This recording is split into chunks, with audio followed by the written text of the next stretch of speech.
Visit ccgcastle.com and get 5% discount on your purchase with TCG Center 5 code. Check video description or visit CCG Castle for more. Hey, what is going on, guys? Welcome back to Pokemon TCG Center. In this video we're looking at one very interesting, I can definitely call it a budget deck for the standard format. This is the Aurorus deck with the Frostwall and Blizzard Burn. Kind of like it because that first attack is very broken. During your opponent next turn, you can prevent all damage done to this Pokemon by attacks from your opponent evolution Pokemon in play, which is pretty cool. Blizzard Burn can go up to 180, and that's pretty much it. It evolves from the Amaura, which previously evolved from the Unidentified Fossil. And it's not super hard to put this in play, especially with double Octillery for that Abyssal hint. It's also not super hard to search it because we also have Alolan Vulpix, and in addition to that we also have one copy of Luminous Barrier Ninetales, who can also prevent those GX and EX attacks as well. There are some other cool cards in this build compared to the Ramparados, who needs also some other Fossil Excavator kit cards to basically recover those fossil cards. But with the Splash Energy in play, we can simply recover a full lineup of the Aurorus, so this is the reason why I just didn't decide to go with those Fossil Excavator kits anyways. 13 Pokemon, 37 trainer cards and 10 energies in total. So this card is actually water type, which can be good because you can simply use Aqua Patch advantage. You can also power up your Ninetales as well if you want. Couple Evosodas with Ultra Balls are going to be useful basically to set up pretty quickly. Trust me, this deck can set up so fast that this is just not true. Even it looks like a clunky, it's just super fast. Then we also have 4 rare candies, so we can simply, basically avoid that Amaura evolution slow chamber lineup. We can simply go from the Fossil up to the Aurorus. There's also one copy of Field Blower and Rescue Stretcher, and 2 of each Choice Bands and Float Stones for the free retreat and extra damage. My supporter lineup is simple. I decided to go with 4 Cynthias and 4 Ents. 4 Ents might be good, especially in the late game, because we have 2 Octilleries and we can simply disrupt our opponent a lot, adding him down to 1 or 2 cards and basically taking a huge advantage over it. 10 energies, which 4 of them are going to be double chorus, regular water energies, and splash energies are going to be included also in this deck as well. So this is basically the deck list. Let's do some game tests so you can actually see how this deck works in action. Let me know also in the comments below what you think about it, because I think it's a very cool and interesting deck that can be used in the standard format or in just a casual play with your friends. So see you in the game. Alright, let's do this. So who's gonna start first? Well, looks like I have opportunity to open the game by going first. And opening hand looks like a little bit of mess, to be honest. It should be much better, but hey, at least I have Cynthia, so we'll refresh that hand. For me, the most important is somehow to try to set up, but this looks pretty damn bad. This definitely looks so bad. Oh, very nice. I'm going to play against Poopkaboo deck, so that's really interesting matchup to play against. And in this case we're gonna do Ultra Ball for something like this, obviously for the first Remoraid. Energy would not be attached anyways, and it's time for the Cynthia play. After the Cynthia I managed to get 1 Fossil in play, and that's a very important thing. More than that, we have another Ultra Ball ready, so I don't see reason why I wouldn't toss out my Guzman and the Choice Band. just to grab another Remoraid, because with the beacon I can get myself any 2 Pokemons, and I'm going to use one Octillery and one Aurorus just because I have that very important rare candy available, you know, so we can have that evolution from Fossil up to the Aurorus in just a single turn. So right now things look just a little bit better, you know, than they were looking at the beginning of the game, you know. Aurorus is a very interesting card. It can cause a lot of problems to certain decks, no doubt about it. Meanwhile, I have a very nice opportunity to set up properly, plus I'm also gonna play that N. And there is another rare candy, but nothing I can do with it. Rescue Stretcher, not worth to play it, not even worth to use that energy, to be honest. So we're gonna refresh the hand, put a couple more fossils on the bench. Yeah, definitely. Yeah, you cannot attach energy to that fossil. That's bad. That is really bad, but you can use Beacon, for example, and get yourself another Octillery. There we go. Alright, so next turn looks like it's gonna be a very explosive turn, to be honest. Definitely it will be. Those Rotoms are gonna be powerful once they will have enough item cards, tool cards in the discard pile. So far my opponent have 0 item cards, actually tool cards in the discard pile, so it's not gonna be super effective anyways. Basically with Aurorus Frostwall, once you hit with it, and if that Aurorus is the only Pokemon you have in play, let's say if you're playing against some sort of a deck like Zorak, for example, you're gonna have out to win, you know, because there's nothing that deck can actually do to beat you, you know. I mean, theoretically in some case, just by theoretically speaking, you know, oh, I completely forget about getting another, you know, Octillery Abyssal hand, but it's okay. We're gonna grab Beacon for that Aurorus. I mean, theoretically they can try to do some damage and pressure with the Tapu Lele, but you can one-hit knock a Tapu Lele with the Blizzard Bird anyways, and it's definitely tough for the evolution decks to beat this Aurorus card, that's for sure. And it looks pretty good. I mean, it looks really nice. Kinda like it, you know. So I'm searching for the Guzma. Unfortunately, so far I don't have it, and I would really love to have one. So there's the Ultra Ball for my opponent. Okay, first Bursting Balloon discarded. That Ultra Ball is for the Oranguru, and my opponent looking forward to grab some extra cards with Abyssal Hand. Actually, with the Instruct. Abyssal Hand is on the Octillery, not on the Oranguru. So my turn. Okay, well, at least I have Float Stone available, you know. So I'm going to try to get that Guzma in play, you know. It's a very important Guzma play. So far, nothing. So we're gonna go with yeah, I'm not gonna take a risk, to be honest. I'm going to use Frost Wall basically and hit for 50, actually for the 10, because he have that Assault Vest attached, which is a very powerful weapon in this case.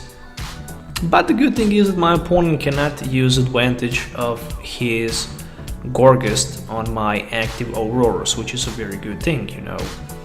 So I need a backup plan in this case, which is a Guzma, obviously. The one and only. So as long as you have double course energy or any sort of special energy attached, and if your opponent has something like Assault Vest, it's a really tricky play, you know, because the damage is reduced by 40, and that's a lot. imagine Rotom having -20 resistance, like the Grass Rotom, for example, and this Assault Vest. The Frost Wall attack does nothing, you know, so anyways. Oh, it looks like he might be interested to attack me here with his Tapu Lele. I'm definitely interested in that trade, to be honest. Just because I have decent chance to pull another Muscle Band, Choice Band, so I can grow up my Blizzard Bird up to 180. And as it is right now, we're going to do some sort of energy attachment. I think I'm going to probably use my Blizzard Burn for this turn. I'm not happy with the cards in my hand, that's for sure. Yeah, I'm going to grab that, another Aurorus into my hand, so I can basically have 3 of them. So we're both actually set up well right now. So let's just go with the Blizzard Burn, you know. It's gonna be a one-hit knockout anyways, you know. So my opponent can theoretically respond with a knockout, but the good thing for me is the fact that he don't have second Gorgust in play, you know. And meanwhile, building those tool cards in the discard pile can take a while, you know. So okay, right now he have plenty of tools available in play, plus he also have that DCE available. And there's a Guzma for one of my Aurorus without, you know, Splash Energy on the bench. So very interesting decision to pull that knockout out. And there is the Frost Crush Rotom, which can hit for 20 plus 10 more for each energy attached to all of your opponent's Pokemon. So there's like 1, 2, 3, 4. That's 90. Okay, that's a 90. So I guess I have space to fit maybe one more energy. Actually, I think I'm not gonna be interested in attaching extra energy cards, at least for now, so... let's see, what type of the resource I have remaining. Well, that Vulpix should be discarded. 2 Aqua Patches. I have plenty of resources remaining, so I might be interesting going on with 1 Splash Energy only and with hitting with the Blizzard Burn for now. So I definitely need to get rid of the knockout with the knockout against his Gorgus, no doubt about it. I'm still searching for the Guzma, you know, but I don't have it, so... Retreating my Aurorus might be expensive one, but I can even let my opponent knock him out just because I have Splash Energy. I can recover back. I don't like this. I don't like this Pearl City because damage can be reduced for 20 right now. Okay. Damage is reduced by 20. There is the Rescue Stretcher, so obviously Gorgust and Pupkaboo should be recycled. Who knows, maybe he decides just to recover those Rotoms instead. And that was the case. Alright, and there we go with the Choice Band as well. 2, 4, 5, 6, 130. So I'm looking about taking a punishment from range up to 130, maybe even from the one-hit knockout with the energy drive, so it's 130. I cannot attack for this turn, which is a bad thing, but with the Guzma I might be able to grab that knockout, you know, at least against that Oranguru, so I'm definitely interested in getting knockout against the Oranguru, to be honest. That's a very nice trade if somebody gonna ask me. Yeah, it's definitely worth, in my opinion. It's definitely worth, in my opinion, taking the knockout against him. For now, we're going to pass with the energy attachment. I'm not interested in any energy attachment for now because... Or actually, I can go with 1 energy attachment.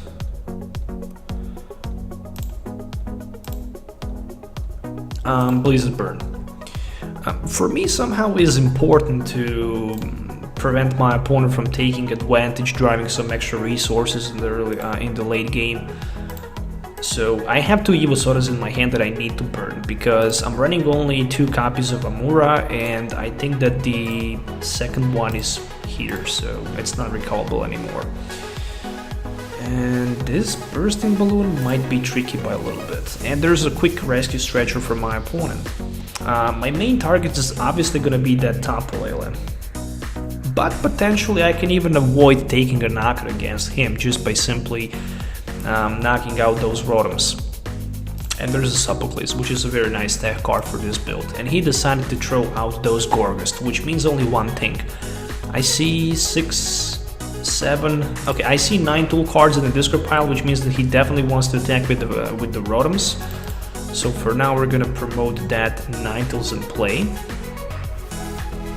Obviously this Ninetales can also be a good, you know, backup plan. 3 rare candies, 1 Aqua Patch with a lot of double course energies remaining. So I need to use my resources very rationally, you know. I need to think twice before trying to, you know, basically waste a turn. In this case, we're going to... We're trying to get knocked against this Frost Rotom, no doubt about that. So this end better be good. Rare candy. It's not that I need rare candy actually. I don't need rare candy. I need just a DCE, which I couldn't get for now, so that's a bad sign. Still I have 2 Abyssal Hands remaining. Rare candy times 2.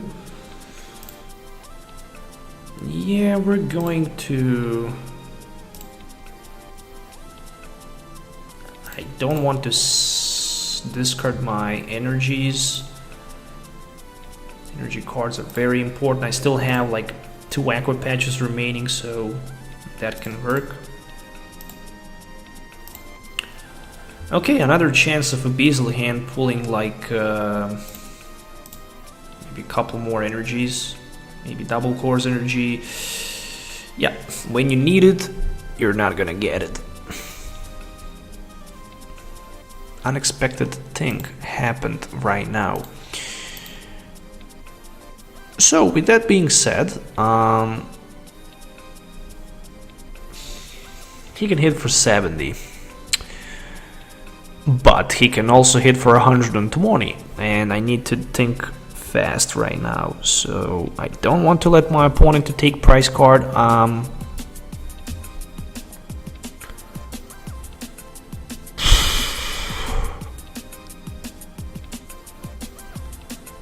Well,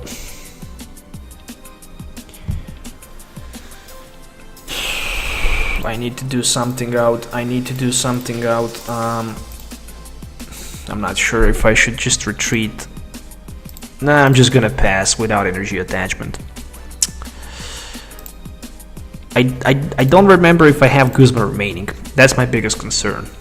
And I'm going to lose my Ninetales, which is a bad thing, because that Ninetales was supposed to be a big shield here, you know, just because of that Tapu Lele play.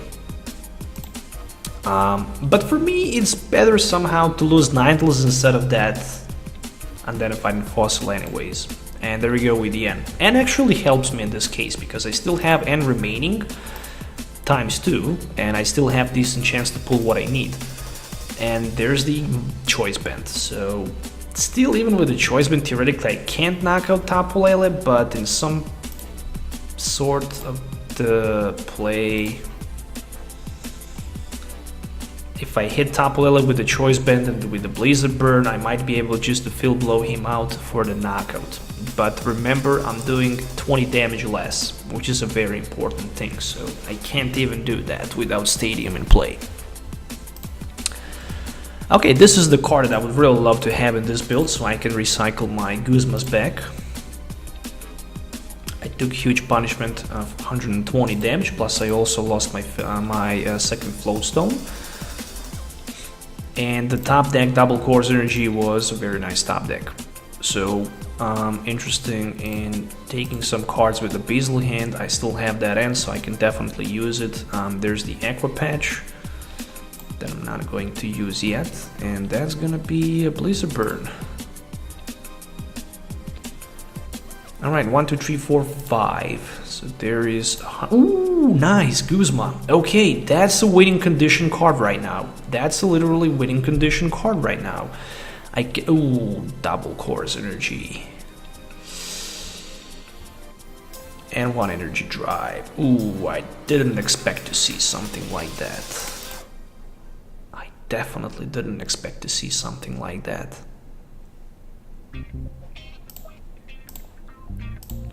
Nope. If you ask me, I didn't.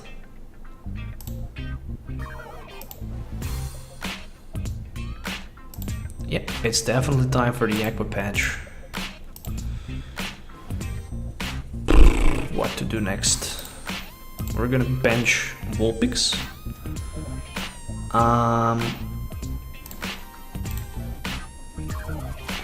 Yeah, there is not too many things that I can do. Basically, I need to discard my Fossil, I need to promote my Aurorus in play. 20, 40, 60, 80, 120, 80, 100, 120, 140, 160. Okay, theoretically it can be done. It just depends on the N and on the Field Blower and double Course Energy if I have. Well, there is the DCE, but the question still remains, do I have my Field Blower left?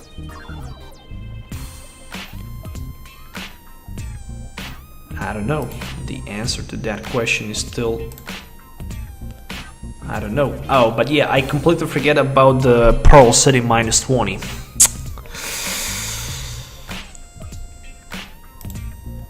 Do I have enough resources to power up my... well, in theory I have. But again, that's just in theory, you know. He's down to 1 price. I need Field Blower and... something else. Time for the N. Damn it, 2 Aurorus. Not something I was looking for. A Beazle Hand.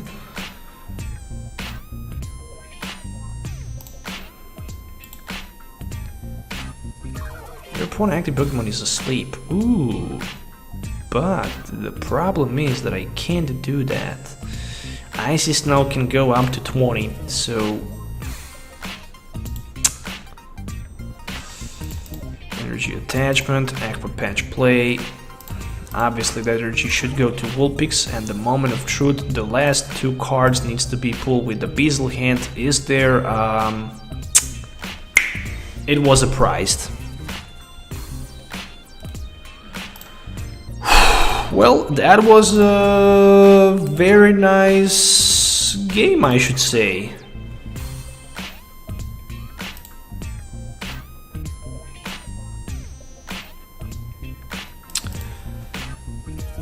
Because of the Field Blower was priced, I actually lost this game, but it was a very close game, definitely.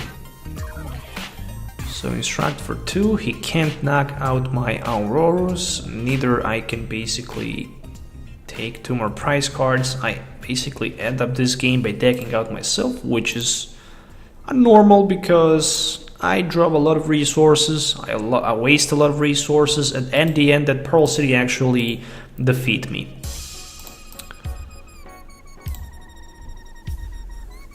That Tapu Lele double Course Energy surprised me a lot, and this is gonna be Plasma Slice for 130, and that's a GG.